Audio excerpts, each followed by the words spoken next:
الحمد لله نحمده ونستعينه ونستغفره ونؤمن به ونتوكل عليه ونعوذ بالله من شرور أنفسنا ومن سيئات أعمالنا من يهده الله فلا مضل له ومن يضلله فلا هادي له ونشهد أن لا إله إلا الله ونشهد أن محمدا عبده ورسوله قال الله تبارك وتعالى في كتابه العظيم وخطابه القديم أما بعد فأعوذ بالله من الشيطان الرجيم بسم الله الرحمن الرحيم إنما يفتري الكذب الذين لا يؤمنون بآيات الله وأولئك هم الكاذبون صدق الله مولانا العظيم وبلغنا رسوله النبي الأمين المعين المتين الكريم ونحن على ذلك لمن الشاهدين والشاكرين والآمنين والحمد لله رب العالمين. آئیے سب سے پہلے انتہائی عقیدت و محبت کے ساتھ گنبد خضراء میں آرام فرمانے والے آقا میٹھے میٹھے داتا ہم بے سہاروں کے سہارا ہم بے چاروں کی چارہ حضور احمد مجتبی محمد مصطفیٰ ارواحنا فدا صلی اللہ تعالی علیہ وسلم کی بارگاہ میں جھوم جھوم کر درود و سلام کا تحفہ پیش کرے پڑھیں بابا سے بلند محمد صلی اللہ علیہ وسلم نحن عباد محمد صلی اللہ علیہ وسلم صلو علیہ صلاۃ و سلام علیک یا رسول اللہ. محترم سامعین کرام، خطبہ مسنونہ کے بعد میں نے قرآن مقدس کی بڑی معروف آیت کریمہ کی تلاوت کرنے کا شرف حاصل کیا. اللہ تبارک و تعالی قرآن مقدس میں 14ویں پارے میں سورۃ النحل کے اندر آیت نمبر 105 کے تحت ارشاد فرماتا ہے انما یفتری الکذب الذین لا یؤمنون بآیات اللہ وَأُولَئِكَ هُمُ الْكَاذِبُونَ. اس آیت کریمہ کا ترجمہ یہ ہے کہ جھوٹ بہتان تو وہی لوگ باندھتے ہیں، یعنی جھوٹ تو وہی لوگ بولتے ہیں جو اللہ کی نشانیوں پر ایمان نہیں لاتے. قرآن کہتا ہے وَأُولَئِكَ هُمُ الْكَاذِبُونَ، صحیح معنوں میں وہی لوگ جھوٹے ہیں. اس آیت کریمہ کی تفسیر کے تحت تفسیر کی معتبر کتاب تفسیر خازن میں مرقوم ہے کہ جب کفار مکہ نے اللہ و رسول پر افترا کیا تھا، قرآن پر افترا کیا تھا اور یہ کہا تھا کہ یہ قرآن اللہ کا کلام نہیں ہے، یہ قرآن پروردگار عالم کا کلام نہیں ہے، ساری کائنات کو پیدا کرنے والے خدائے ذوالجلال کا یہ کلام نہیں ہے، بلکہ یہ کلام تو اللہ کے نبی نے اپنی طرف سے گڑھ لیا ہے. اس قرآن کو اللہ کے پیغمبر نے اپنی طرف سے بنا لیا ہے. جب کفار مکہ نے اس طریقے کی حفوات کیا تھا اور اس طریقے کی باتیں کیا تھا تو اللہ تبارک و تعالیٰ کو گوارا نہ ہوا اور اللہ تبارک و تعالیٰ نے قرآن مقدس میں 14ویں پارے میں یہ آیت کریمہ نازل کر دی انما یفتری الکذب الذین لا یؤمنون بآیات اللہ، یعنی جھوٹ بہتان تو وہی لوگ باندھتے ہیں جو اللہ کی آیتوں پر ایمان نہیں لاتے ہیں. قرآن کہتا ہے وہی لوگ جھوٹے ہیں. حضرات گرامی ذرا غور فرمائیں، اس آیت کریمہ سے معلوم یہ ہوتا ہے کہ جھوٹ بولنا ان لوگوں کا کام ہے جو اللہ کی آیت آیتوں پر ایمان نہیں لاتے ہیں، جو کافر و مشرک ہوتے ہیں، جھوٹ وہی لوگ بولتے ہیں۔ لیکن آج بڑے افسوس کے ساتھ یہ کہنا پڑ رہا ہے کہ آج مسلمانوں کے اندر بھی یہ بیماری بڑی تیزی کے ساتھ پھیل رہی ہے۔ آج کا مسلمان بھی جھوٹ بولنے میں دریغ نہیں کرتا ہے، معمولی سے معمولی باتوں میں آج کا مسلمان بھی جھوٹ بول رہا ہے۔ اے مسلمانوں، جھوٹ نہ بولا کرو، اس لیے کہ جھوٹ بولنا تو کافروں کا شیوا ہے، جھوٹ بولنا تو کافروں کا طریقہ ہے۔ جو اللہ و رسول پر ایمان لاتا ہے وہ کبھی جھوٹ نہیں بولا کرتا ہے۔ آئیے میں آپ کو بتاتا ہوں، بخاری شریف اور مسلم شریف کی حدیث پاک ہے، اللہ کے نبی ارشاد فرماتے ہیں، اے لوگوں سنو سنو، جھوٹ کو چھوڑ دو، جھوٹ کو لازم، جھوٹ کو چھوڑ دو، اس لیے کہ جھوٹ گناہ کی طرف لے جاتا ہے اور گناہ جہنم کی طرف لے جاتا ہے، اور سچ کو پکڑ لو، اس لیے کہ سچ نیکی کی طرف لے جاتا ہے اور نیکی جنت کی طرف لے جاتی ہے۔ اللہ اکبر، ذرا غور کو فرمائے مسلمانوں، توجہ کے کانوں سے میری گفتگو سماعت فرمائیں۔ اللہ کے پیغمبر آگے فرماتے ہیں کہ جو بندہ برابر جھوٹ بولتا رہتا ہے اللہ تعالیٰ اس کا نام جھوٹوں میں لکھ دیا کرتا ہے، اور جو بندہ برابر سچ بولتا رہتا ہے اللہ تبارک و تعالیٰ اس کا نام سچوں میں لکھ دیا کرتا ہے۔ ایک اور حدیث پاک سماعت فرمائیں، ترمذی شریف کی حدیث پاک ہے، اللہ کے نبی فرماتے ہیں، اے لوگوں جھوٹ کو چھوڑ دو، اس لیے کہ جس نے جھوٹ بولنا چھوڑ دیا اللہ تبارک و تعالیٰ جنت کے کنارے اس کے لیے مکان بنا دے گا۔ کہتے سبحان اللہ۔ اور اللہ کے نبی آگے فرماتے ہیں، جس نے حق پر ہوتے ہوئے جھگڑا کرنا چھوڑ دیا، لڑائی کرنا چھوڑ دیا، حالانکہ اس کی غلطی نہیں ہے، اللہ تبارک و تعالیٰ اس کے لیے جنت کے بیچ میں مکان بنائے گا۔ اور جس نے اپنے اخلاق کو اچھا کر لیا اللہ تبارک و تعالیٰ جنت کی بلند جگہوں پر اس کے لیے مکان بنائے گا۔ اے مسلمانوں، جو لوگ جھوٹ بولا کرتے ہیں قرآن مقدس میں آتا ہے اللہ تعالیٰ کی ان پر لعنت ہوا کرتی ہے، اللہ کی رحمت سے دور ہو جاتے ہیں۔ کسی نے سچ کہا تھا، الصدق ینجی والکذب یہلک، کہ سچ نجات دے دیتا ہے اور کفر ہلاک کر دیتا ہے، یعنی جو سچ بولا کرتا ہے وہ کامیاب ہو جاتا ہے اور کامیابی کی راہ کی طرف آ جاتا ہے۔ اور میں آپ کو بتاؤں مسلمانوں، آؤ ذرا دیکھو، اللہ کے نبی ایک اور حدیث پاک میں فرماتے ہیں کہ جب کوئی بندہ جھوٹ بولا کرتا ہے تو جھوٹ بولنے کی وجہ سے اس کے منہ سے ایسی بدبو نکلتی ہے کہ اس بدبو کی وجہ سے فرشتہ 3 میل دور ہو جاتا ہے۔ جھوٹ بولنے کی وجہ سے ایسی بدبو نکلتی ہے کہ فرشتہ 3 میل دور ہو جاتا ہے۔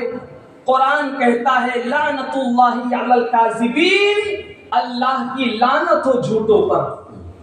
اللہ کے نبی علیہ السلام کی بارگاہ میں ایک شخص آتا ہے اور آنے کے بعد عرض کرتا ہے، یا نبی اللہ، میرے اندر بہت ساری برائیاں ہیں، میں جھوٹ بھی بولتا ہوں، چوری بھی کرتا ہوں، میں زنا بھی کرتا ہوں، میرے اندر بہت ساری برائیاں ہیں، لیکن میں سبھی کو نہیں چھوڑ سکتا، ایک برائی کو میں چھوڑ سکتا ہوں، جس برائی کے بارے میں آپ کہہ دیں گے میں اس کو چھوڑ دوں گا۔ اللہ کے نبی فرماتے ہیں، وعدہ کرتے ہو تم چھوڑ دو گے؟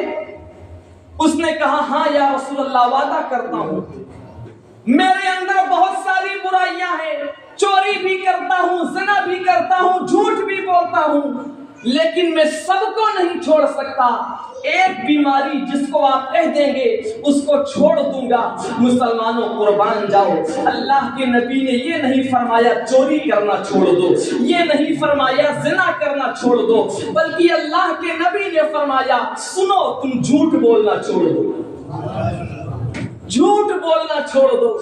اس نے کہا یا نبی اللہ وعدہ کرتا ہوں کہ اب جھوٹ نہیں بولوں گا.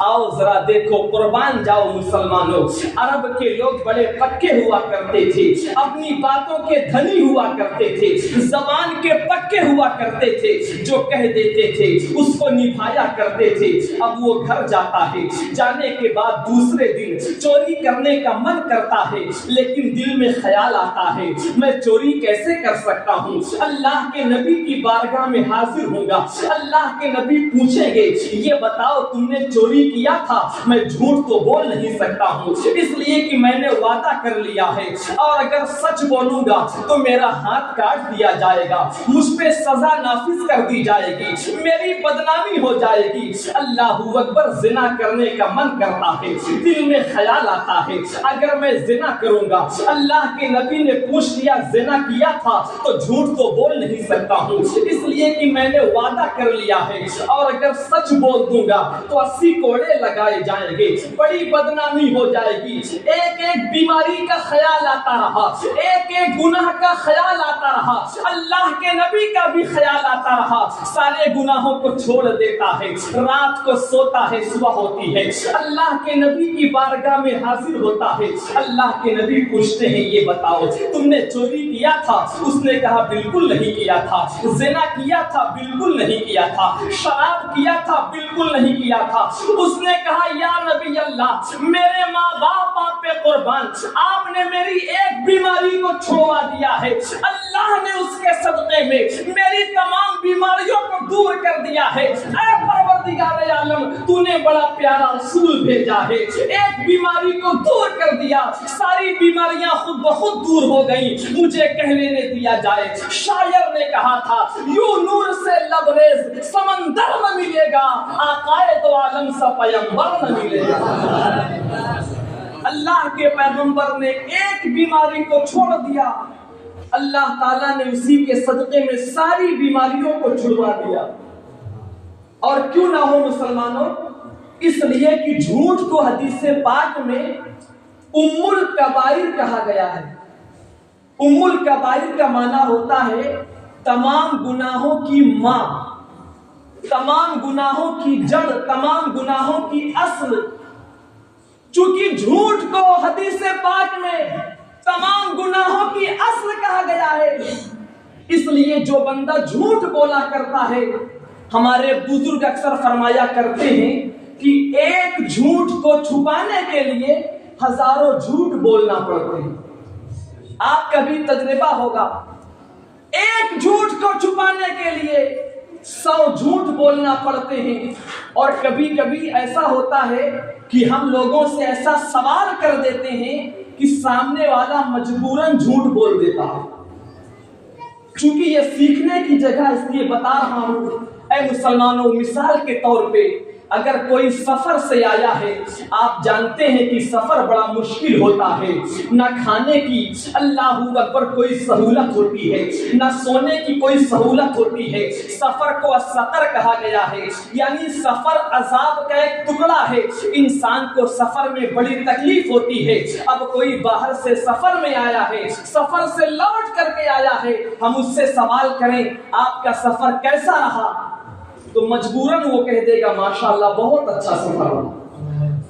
اگر ہم یہ سوال نہ کرتے تو وہ جھوٹ نہ بولتا، اس لیے کہ سفر میں پریشانی ہوتی ہی ہے، تکلیف ہوتی ہی ہے. سفر کتنا بھی اچھا ہو وہ بہت اچھا نہیں ہوتا ہے. اس لیے ہمیں ایسے سوالات سے بچنا چاہیے کہ سامنے والا مجبوراً جھوٹ بولے. اور میں آپ کو بتاؤں مسلمانوں، وقت قریب ہے، آخری بات کہتا ہوں. حضرت امام مالک رضی اللہ تعالی عنہ یہ فقہ کے بہت بڑے امام ہیں، ائمہ مجتہدین میں سے ہیں، اور یہ محدث ہونے کے ساتھ ساتھ بہت بڑے فقیہ بھی ہیں. چہار دانگے عالم میں آپ کا شہرہ ہے. حضرت امام مالک کا زمانہ ہے. آپ کے زمانے میں ایک عورت کا انتقال ہوتا ہے. جب اس کا انتقال ہوتا ہے، ایک نہلانے والی عورت کو بلایا جاتا ہے. نہلانے والی عورت آتی ہے اور میت کو نہلانے لگتی ہے. مرنے والی عورت کو غسل دینے لگتی ہے. نہلاتے نہلاتے اس عورت نے کہا یہ عورت جس کا انتقال ہو گیا ہے، اس کے فلاں مرد سے ناجائز تعلقات تھے، یہ زنا کرواتی تھی، اس کا کیریکٹر اچھا نہیں تھا۔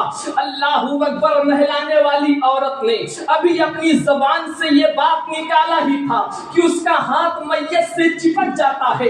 مرنے والی عورت کے جسم سے نہلانے والی عورت کا ہاتھ چپک جاتا ہے، الگ نہیں ہوتا ہے، جدا نہیں ہوتا ہے، تمام کوششیں کی جاتی ہے، اللہ اکبر، مگر وہ ہاتھ الگ نہیں ہوتا ہے۔ ذرا قربان جانا مسلمانوں، ایک دن گزر جاتا ہے، 2 دن گزر جاتا ہے، مگر وہ ہاتھ الگ نہیں ہوتا ہے۔ تمام لوگ پریشان ہیں کہ ایسا کیسے کیا جائے، اب میت کو غسل کیسے دیا جائے گا، میت کی تدفین کیسے کی جائے گی، دفنایا کیسے جائے گا۔ 3 دن ہو جاتے ہیں مگر اس کا ہاتھ الگ نہیں ہوتا۔ ہوتے کرتے یہ بات حضرت امام مالک کے پاس پہنچ جاتی ہے۔ کہتے ہیں سبحان اللہ۔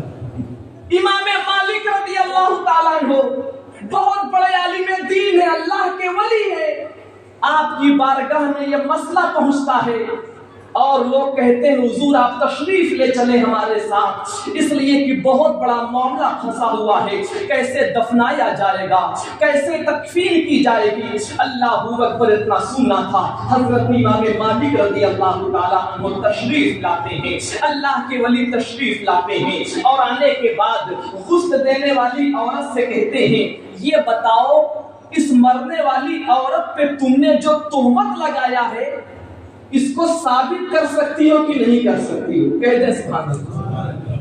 تمہارے پاس گواہ ہے کہ نہیں؟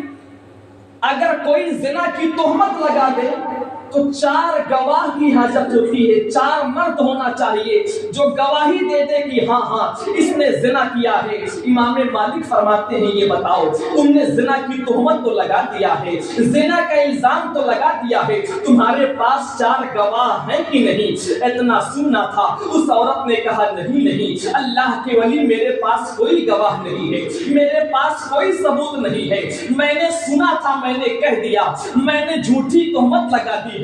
اللہ اکبر، اتنا سننا تھا۔ امام مالک فرماتے ہیں چونکہ تم نے جھوٹی تہمت لگائی ہے اس لیے تمہیں 80 کوڑے مارے جائیں گے۔ 80 کوڑے مارنے کا حکم دے دیا جاتا ہے، اس عورت کو 80 کوڑے مارے جاتے ہیں۔ اللہ اکبر، 80 کوڑے جیسے ہی مکمل ہوتے ہیں بغیر کسی کے چھڑائے وہ ہاتھ جو میت سے چپک گیا تھا اپنے آپ چھوٹ جایا کرتا ہے، اپنے آپ بدن سے الگ ہو جاتا ہے۔ واقعہ سنانے کا مقصد یہ ہے مسلمانوں کہ جو جھوٹ بولا کرتے ہیں، کسی پہ الزام لگایا کرتے ہیں، دنیا میں بھی ناکام ہو جاتے ہیں، بدنامی کا سامنا ہوتا ہے، اور جو سچ بولا کرتے ہیں دنیا میں بھی کامیاب ہو جاتے ہیں، آخرت میں بھی کامیاب ہو جاتے ہیں۔ اللہ تبارک و تعالی ہم سب کو سنی سنائی باتوں پر یقین کرنے سے بچنے کی توفیق عطا فرمائے، تحقیق کرنے کی توفیق عطا فرمائے، جھوٹ سے بچنے کی توفیق عطا فرمائے۔ اللہ کے نبی فرماتے ہیں جو سنی سنائی باتوں پر فیصلہ کر دے اس کی بات پر کبھی یقین نہ کرو۔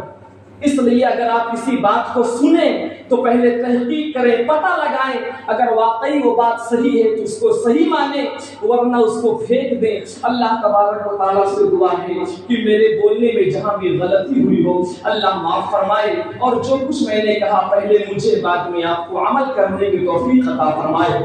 خوب کی سیر چمن پھول چنے شاد رہے، باغ باغ جاتا ہوں گلشن تیرا آباد رہے۔ السلام علیکم۔